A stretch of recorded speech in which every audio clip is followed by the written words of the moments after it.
Bueno, buenas noches. Dios los bendiga. Espero que estemos pasando una vigilia bendecida, donde estemos aprendiendo mucho de la palabra del Señor. Bueno, en la noche de hoy hemos hablado mucho sobre la oración, ya que ha sido como el tema principal. Pero yo quiero que hablemos de otro aspecto de la oración, y es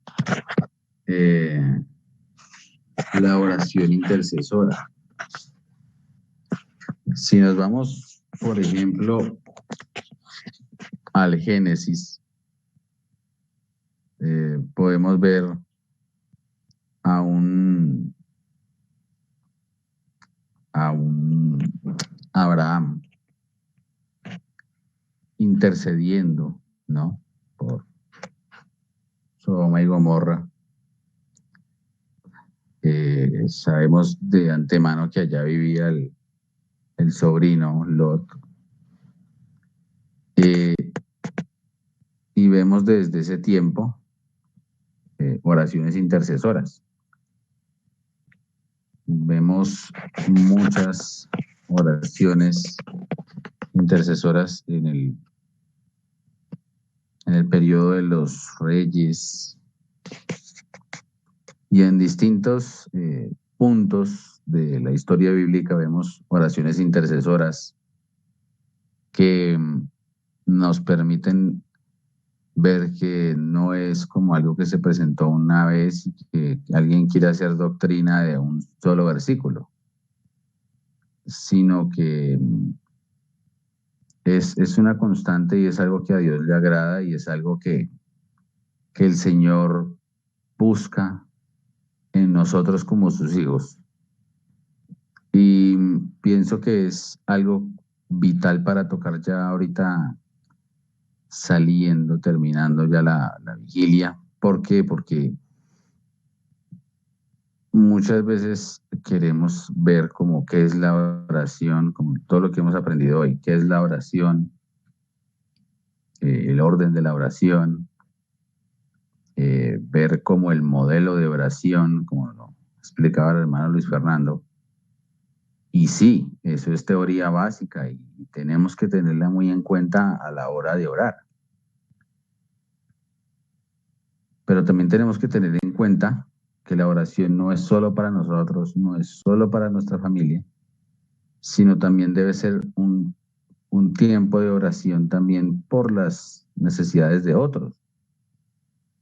Por eso siempre en estas reuniones nosotros solicitamos o más bien invitamos a la gente que si tiene alguna petición de oración, si está atravesando algún momento dificultoso, que tenga problemas, que tenga una situación decisiva en su vida, que esté enfermo, que no sé, esté a punto de divorciarse, en fin, que esté peligrando su cargo, su trabajo, pues que tenga pendiente algo como eso para poder ser apoyado por sus demás hermanos en oración, ¿cierto?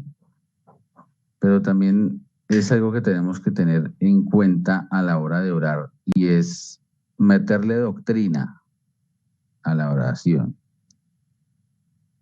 ¿sí?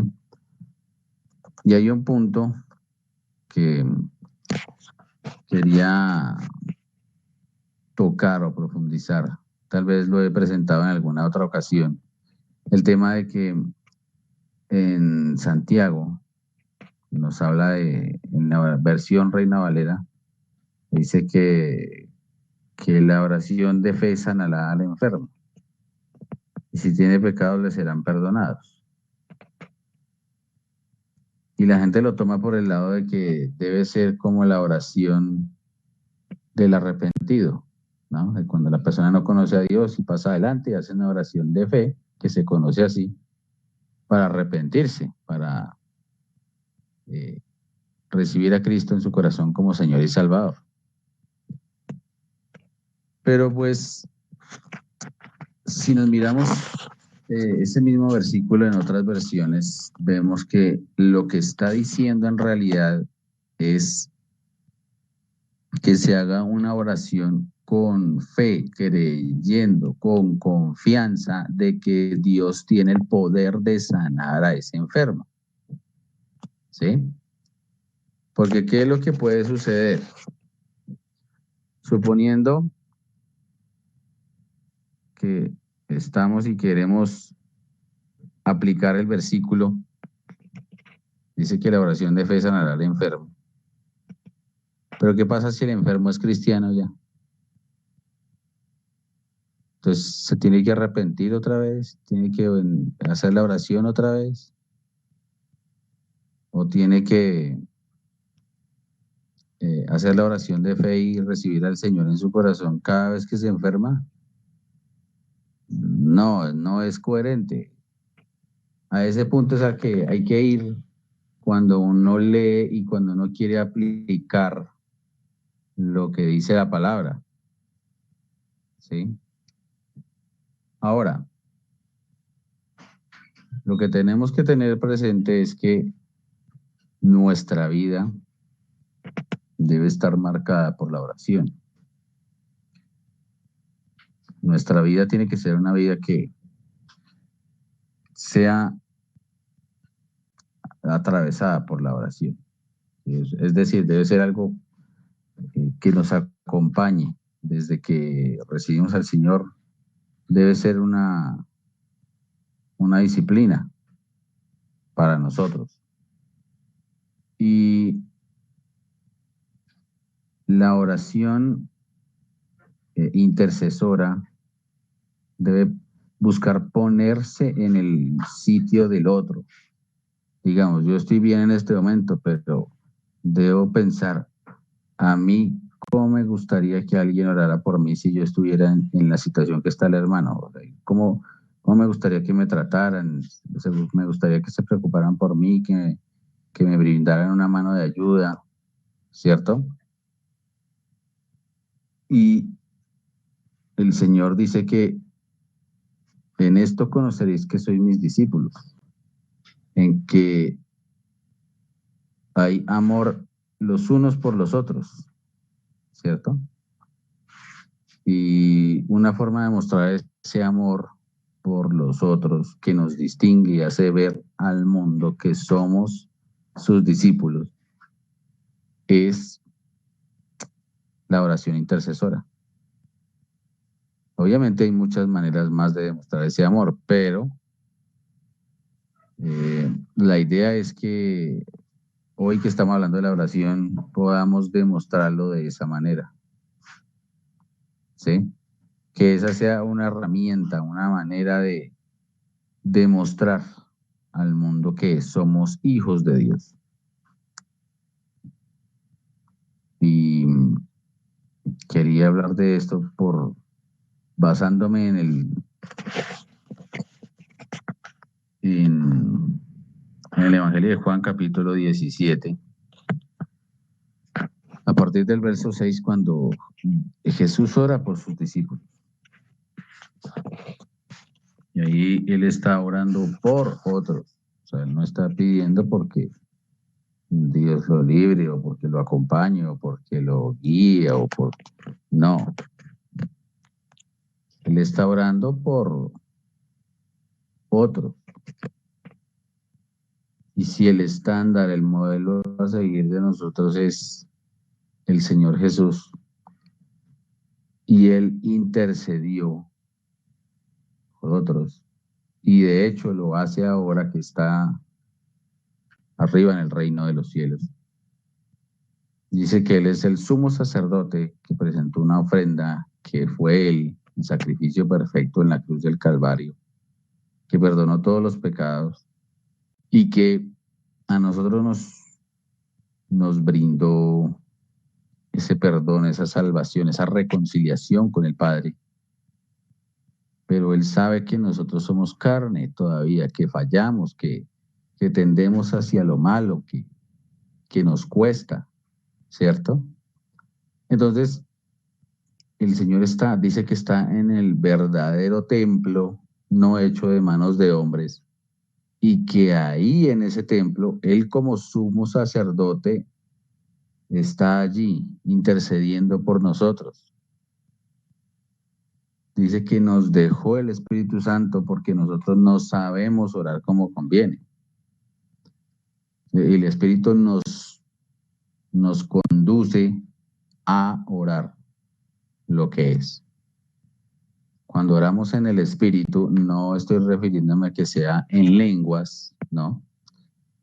Orar en el Espíritu es estar de acuerdo, ¿sí? Con el Espíritu, con la intención de la oración que nos indica el Espíritu Santo. Y bueno, ¿y cómo yo hago para estar como en sintonía? Como cuando uno busca la emisora, ¿no? Y gira la perillita o algo y como buscando sintonizar la emisora que le gusta o esto y usted hágale y hágale como que hasta cuando ya coge la frecuencia en pleno. Una de esas maneras para orar con ese entendimiento, pues, es orar la palabra. ¿Y por qué es orar la palabra? Porque la palabra de Dios contiene a Dios. ¿Sí?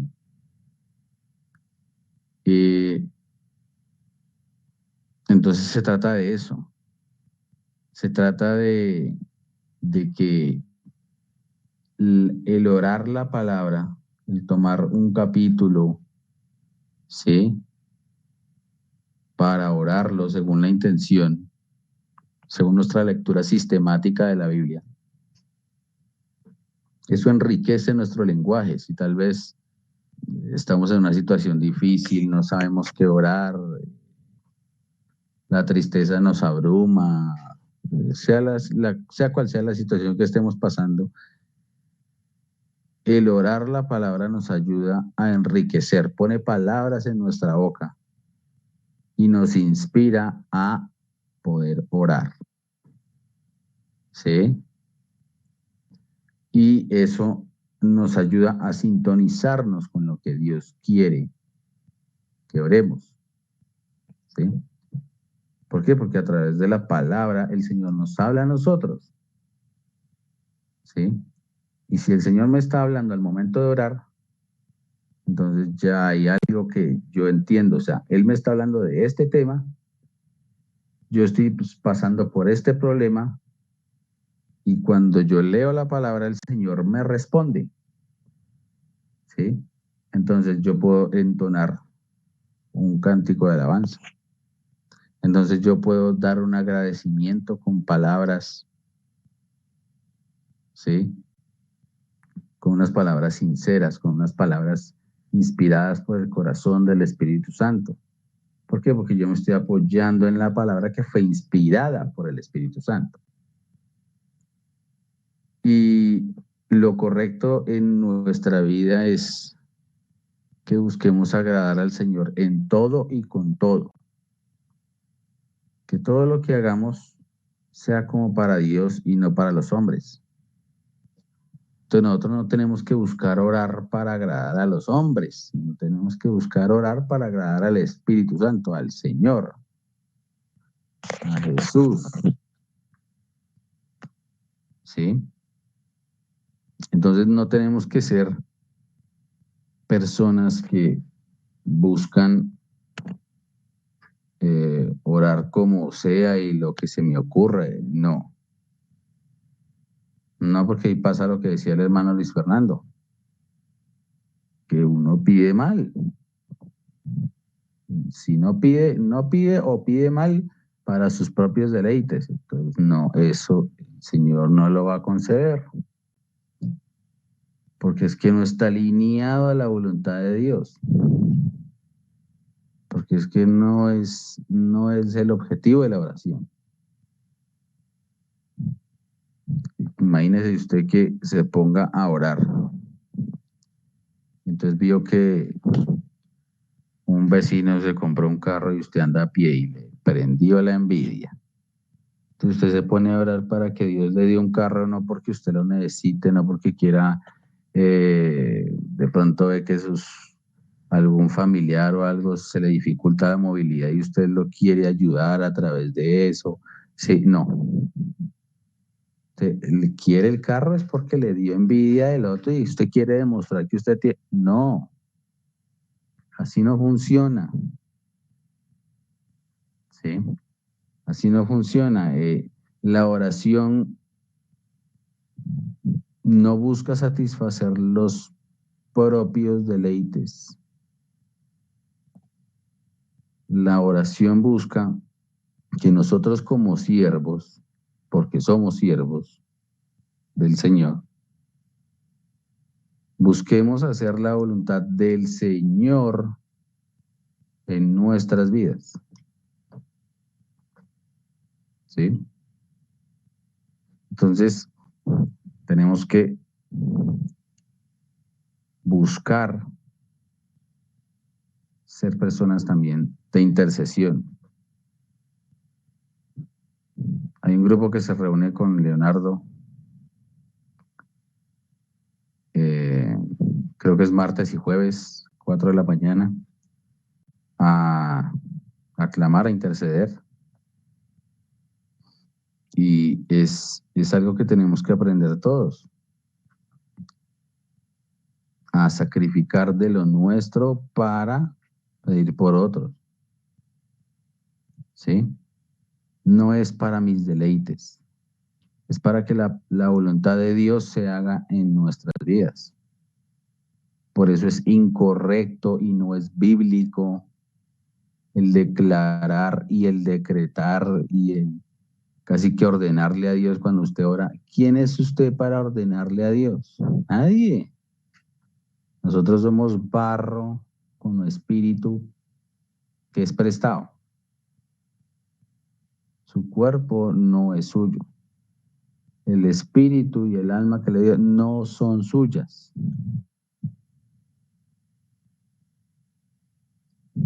Entonces, todo se lo debemos al Señor. Y si hay otra persona como yo que está pasando por una situación difícil, está pasando por una situación desventajosa, está pasando por un episodio de enfermedad, por un episodio de pobreza, se está dañando el hogar, va a perder su empleo, ya lo perdió, tiene problemas con sus hijos, su esposa, su esposo, según sea el caso. Y uno aquí fresco como una lechuga que porque yo estoy bien. No, el Señor es compasivo. Dice la palabra que le hace salir su sol sobre buenos y malos y llueve sobre justos e injustos. Y Dios sí tiene razones para coger este negocio y exterminarlo y chao, se acabó. Y con justa razón. Y no lo hace. Entonces, si Él puede ser compasivo con nosotros, siendo nosotros malos, ¿por qué nosotros con nuestro hermano no podemos ser compasivos y ni siquiera una oración? Sí, entonces la idea es que nosotros podamos tener ese espíritu compasivo. Miremos que Él dice que una de las manifestaciones del fruto del Espíritu Santo es el amor, ¿no? Dice en 1 Corintios 13 que es a lo que al final va a permanecer, más que la fe y más que la esperanza. Y que el amor no busca lo suyo. Entonces nosotros decimos que sí, somos discípulos de Cristo porque nos amamos los unos a los otros. Sí, pero es que el amor no busca lo suyo. Entonces usted deje un poquito de orar por usted y por sus vainas y saque un poco de tiempo para orar por los demás. seamos un poco más compasivos. No busquemos solamente lo de nosotros. Claro que hay que orar por nuestras situaciones porque todos afrontamos problemas, pero tengamos presente eso, que a nuestros hermanos en todo el mundo, como dice Pedro, en todo se van cumpliendo los padecimientos. Entonces todos vamos a sufrir en algún momento, sea donde sea que estemos, porque estamos unidos como familia en la fe. Y todos tenemos que sufrir, todos tenemos que padecer persecución, diferentes episodios difíciles, momentos difíciles en la vida. Pero no estamos solos. El Señor no dijo que esto iba a ser alfombra roja y tales. Él dijo que íbamos a sufrir persecución, que el mundo nos iba a odiar, que en el mundo íbamos a tener aflicción, pero que confiáramos porque Él había vencido al mundo. Y si Él venció, nosotros somos más que vencedores por medio de aquel que nos amó. Entonces, nuestro futuro está asegurado si somos obedientes al Señor. ¿Sí? Ahora, eso no significa que la salvación sea por obras. Las obras vienen como consecuencia de agradecimiento de que el Señor nos salvó. Pero volvemos al punto. Ese amor que nos identifica como discípulos del Señor debe verse reflejado en el amor al prójimo. Y no es solo orar por el hermanito, ¿sí? O sea, es decir, me refiero a una persona que también es cristiana. No. Tenemos que también orar por la gente que no conoce al Señor. En vez, como nos decía anteriormente Jonathan, no es solamente orar para que X persona deje de hacer esto que me está incomodando a mí, porque volvemos al punto, el centro de la oración vengo a ser el yo, y no es así. El centro de la oración viene a ser el Señor, darle la gloria a Dios, ¿sí? Y si Él dijo que oráramos los unos por los otros, pues es lo que debemos hacer. Si Jesús nos dio ese ejemplo en Juan 17, de que Él oró por sus discípulos siendo un modelo en el Nuevo Testamento de intercesión, pues nosotros como teniéndolo a Él como modelo, ¿sí? Como un parámetro, pues nosotros también tenemos que tener un corazón intercesor y un espíritu intercesor, ¿sí? Y que si usted va a orar la palabra para enriquecer su oración en un momento difícil, en un momento de que le faltan las ganas de orar, que a todos nos ha sucedido, que como que los problemas nos ganan, como que uno se abruma, no busque leer solamente la Reina Valera que es tan famosa, porque sucede como lo que sucedía en el caso que le comento de Santiago. Usted jura y perjura que ahí dice que la oración de fe sanará al enfermo y es que se tiene que convertir el incrédulo. Pues volvemos al punto, ¿qué pasa si el enfermo es cristiano? Entonces se tiene que arrepentir cada vez que se enferme. No, está cayendo en una mala interpretación de la Biblia. Entonces, un buen consejo es que si usted va a orar la palabra, que es algo muy sano, muy correcto y que nos ayuda a enriquecer nuestro lenguaje y eh, nuestra intención al orar, pues que utilice varias versiones, ¿sí? Primero las lea, las medita y en base a eso ora, ¿sí? Ahora, no es una lectura como que metió el dedo y acá abrió y vamos a orar. No, tiene que ser acompañado de una lectura sistemática. Uno debe ser organizado, como nos lo decía Jonathan, las cosas tienen que hacerse con orden.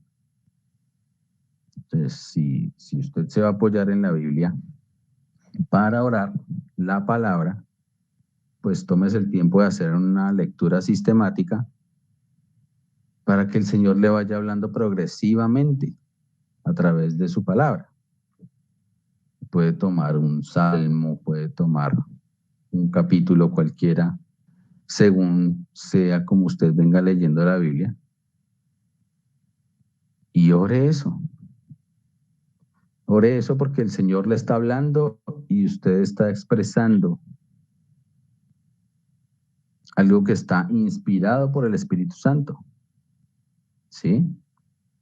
Son textos que están inspirados por el Espíritu Santo y eso ayuda también a que uno se sintonice con el Espíritu Santo y que dejemos de estar pidiendo para nuestros deleites y empecemos a pedir como conviene porque somos guiados por el Espíritu Santo. ¿Sí? Entonces, veamos que el aspecto principal acá es, bueno, hay varios. Ser personas amorosas, que ya vimos que el amor no busca lo suyo. Dejarnos guiar por el Espíritu porque nosotros no sabemos pedir como conviene. Y orar la palabra. Son herramientas que tenemos que adoptar para mejorar nuestra vida de oración y para que podamos ser eficientes y eficaces al momento de orar. Y como la estamos hablando ahora, orar por otros. ¿Sí? Tenemos que ser obreros aprobados en las manos del Señor. Y eso no se logra diciéndole a todo lo que dice el pastor amén. Porque sí. Nos tiene que coger y escudriñar la Biblia y mirar si lo que le están diciendo es verdad. Y meterle doctrina al cuento de la oración. Y entender lo que está orando. Si va a orar la palabra, usted no es que la va a coger a leer como un loro y a repetir lo que leyó. No. Tómese un tiempo para leerlo con detenimiento, meditarlo. Dígale al Espíritu Santo que le ayude a entender lo que está leyendo. Y en base a eso ora. Es como si usted tuviera cualquier herramienta en su mano, ¿sí? Un martillo, un destornillador, una llave. Y usted, supongamos que nunca la ha utilizado en su vida. No, ni la ha visto utilizar, no sabe para qué es eso. Y viene alguien y se la da y le dice, esto le va a hacer falta en algún momento. Y usted coge la herramienta y empieza a hacer lo primero que se le ocurre. Entonces empieza a clavar una puntilla con el destornillador o a tratar de atornillar un tornillo con el martillo. No, no es como algo así, no. No se trata de eso. Hay que hacer las cosas con un orden establecido. Esto es para esto y se hace de esta manera. ¿Sí? Como lo decía el hermano Luis Fernando, no es coger y sacar mi lista y mi agenda y pido y pido y pido y pido y cuando ya me desahogué, listo, se acabó la oración. Y Dios se pregunta, venga, pero yo le quería decir algo y usted no me dejó. Y después se queja de que yo nunca le respondí. No, debe ser una conversación Y en una conversación usted habla, pero también espera que la persona dé su punto de vista, su opinión, le dé un consejo, le cuente un chiste, no sé, ¿sí? Pero hay un intercambio. Entonces, debemos pulir todos esos detalles en nuestra vida de oración para que podamos ver los frutos. Y otro punto que quería dejar claro y que muchas veces a nosotros como cristianos como que se nos pasa por alto. Cuando uno ora, uno se aguanta, uno quiere un sí y cuando Dios le dice que sí a uno, pues uno se pone feliz, ¿no? Cuando uno le dice espera, bueno, se dice, bueno, me tengo que esperar, pero va a llegar. Pero la gente cuando Dios les dice que no, la mayoría piensan y dicen, no, es que Dios no ha contestado mi oración. Y Dios hace rato le dijo que no y la persona jura y perjura, es que no ha contestado, no me escucha. Mi hermano, mi hermana, el no de Dios también es una respuesta. Que a uno no le guste generalmente, bueno, eso es otra cosa, pero es una respuesta. Y nos tenemos que aguantar y acostumbrar a que Dios nos diga que no. Que dejar la vaina ese de que yo oro y Dios responde y todo lo que tiene que decir es que sí. No, Dios también tiene derecho a decirnos no y con todo el derecho. Es que ese fue el que se creó todo esto. Lo creó a usted y a mí.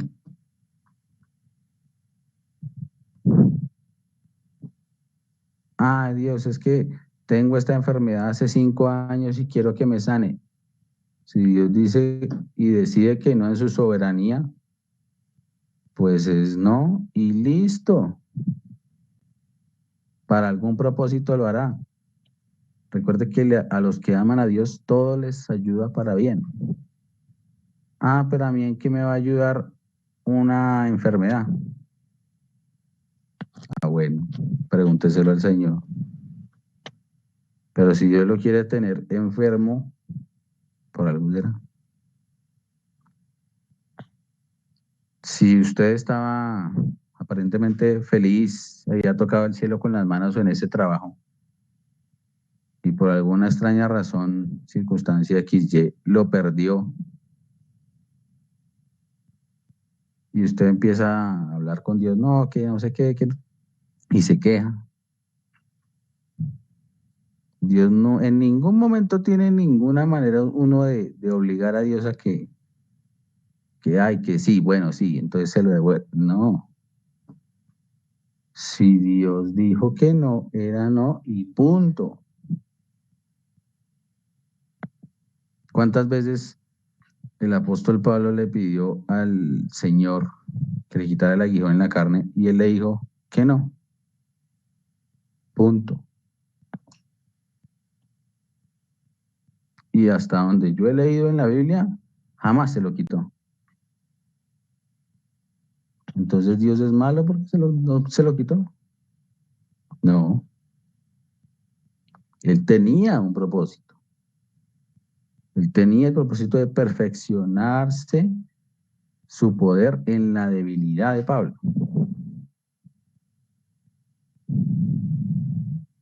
Un apóstol que tiene iba y sanidades, milagros y el enfermo.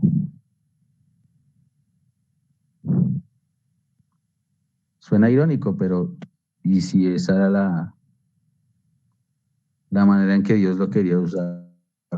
¿Qué? ¿Quiénes somos nosotros para venir a decirle a Dios que no, nadie? Entonces, acostumbrémonos a que el no de Dios también es una respuesta. ¿Qué es eso? No, es que no aceptamos un no como respuesta. No sea altanero. ¿Dirá el barro a su hacedor, qué haces? O sea, nosotros no somos, dice la palabra, hay del que pleitea con su hacedor. O sea, no, mírase, mire quién es usted y mire quién es Dios. O sea, no estamos en posición de venir a exigirle nada, si todo se lo debemos. Pues aprendamos a que oramos y esperamos a que el Señor haga su perfecta voluntad. Obvio, uno ora por sanidad, uno ora por recuperar o conseguir un empleo, uno ora porque un negocio se levante, uno ora porque un matrimonio se restaure, uno ora por, ¿sí? Por todo lo que uno considera que es bueno, ¿no? Pero pues el Señor es el que tiene la última palabra. Entonces, aprendamos a ser humildes y a aceptar que no es lo que diga un pastor, no es lo que diga un hermano que porque oró así, entonces así va a ser. No, es lo que Dios quiera y punto. Amén. Entonces, puntos a destacar ya para irnos. Seamos amorosos, amorosos en el aspecto de que el amor no busca lo suyo. Seamos personas que se dejan guiar por el Espíritu al momento de orar. Seamos personas que oran la palabra y entendamos que un no de Dios también es una respuesta. Amén. Cerremos nuestros ojos ya para terminar esta vigilia. Señor, te damos muchas gracias por tu inmensa bondad y misericordia. Gracias porque tú eres bueno, para siempre es tu misericordia, Señor. Gracias porque tú nos enseñas a dejar el egoísmo a un lado y nos enseñas a ser personas compasivas, misericordiosas, que se duelen del dolor ajeno, que piensan lo que le gustaría recibir a esa persona, cómo se debe estar sintiendo esa persona, crea o no crea en Dios, sea o no sea cristiano, sino que sepamos entender por lo que está pasando y ponernos en su lugar y pedirte a ti por esa persona. Señor, ayúdanos a ser guiados por el Espíritu Santo porque nosotros muchas veces pedimos mal, pedimos para nuestros deseos egoístas, pero Señor, ayúdanos a entender que tenemos que ser personas que se dejan guiar por ti para pedir como conviene. Ayúdanos a usar la palabra tuya como una herramienta para mejorar nuestra vida de oración, para enriquecer nuestro lenguaje, para entender y alinearnos con lo que quiere el Espíritu Santo, para entender las respuestas que tú nos das. Y ayúdanos, Señor, a entender y a respetar cuando tú respondes un no, a pesar de que nuestra oración siempre quisiera recibir un sí como respuesta. Señor, ayúdanos a ser siervos humildes que entienden que no tienen nada que exigir, sino que se someten a su buena, agradable y perfecta voluntad, Señor. Te lo pedimos, Padre, en el nombre de Cristo Jesús. Ponemos delante de ti este tiempo ya de descanso. Ayúdanos para perseverar, para no desfallecer, a pesar de tantos tropiezos que podamos vivir, a pesar de tantas luchas, tantas adversidades. Te lo pedimos, Padre, en el nombre de Cristo Jesús. Amén.